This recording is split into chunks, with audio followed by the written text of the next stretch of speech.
Hi అండి అందరికీ. ఇవాళ పుదీనా రైస్ చేద్దామని చేశాను. కూర వద్దమ్మా ఏమైనా చేయమన్నారు పిల్లలు, అందుకని నేను పుదీనా రైస్ చేద్దాంలని నేను స్టార్టింగ్ మర్చిపోయా. దీనిలో పుదీనా కొంచెం కడుక్కుని వేసుకుని, కొంచెం అల్లం చిన్నులపై జస్ట్ కొంచెం వేసుకోవాలి. ఇది పచ్చిమిర్చి, ఎందుకంటే దీనిలో ఘాట్నెస్ ఉంటుంది కదా. ఇదిగోండి నేను ఆనియన్ వేసాను, దీనిలో కొంచెం మాడినట్టుంది. ఇది బాగా పచ్చివాసన పోయేంత వరకు కాసేపు ఫ్రై చేసుకోవాలి. లేదు ఇలా కాదు, ఇలా రైస్ దీనిలో వేయకుండా లేదా డైరెక్ట్గా రైస్లో కూడా వండుకోవచ్చు. నెక్స్ట్ టైం అలా చేసి చూపిస్తా.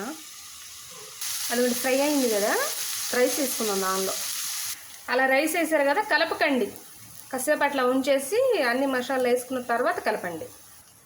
ఇది ధనియాలు, చెక్క, లవంగాలు, అది ధనియాలు అట్లా వేసి మిక్స్ పెట్టుకున్నాం.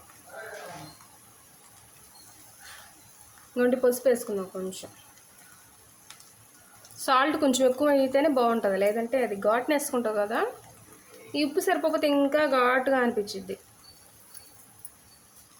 ఇదిగోండి కారం. జస్ట్ ఒక 2 minutes ఇలా వదిలేసేయండి, తిప్పుకోవచ్చు తర్వాత. ఇదిగోండి కలిపేసుకుందాం.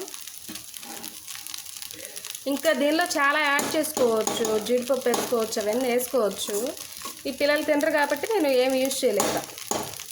ఒక 2 minutes దీన్ని క్లోజ్ చేసి పక్కన పెట్టేసేద్దాం. ఇదిగోండి దింపబోయే ముందు నిమ్మకాయ కొంచెం ఒక బద్ద ఇట్లా ఇటు సైజులో పిండుకుంటే బాగుంటుంది. ఒకసారి ట్రై చేయండి, బాగుంటుంది.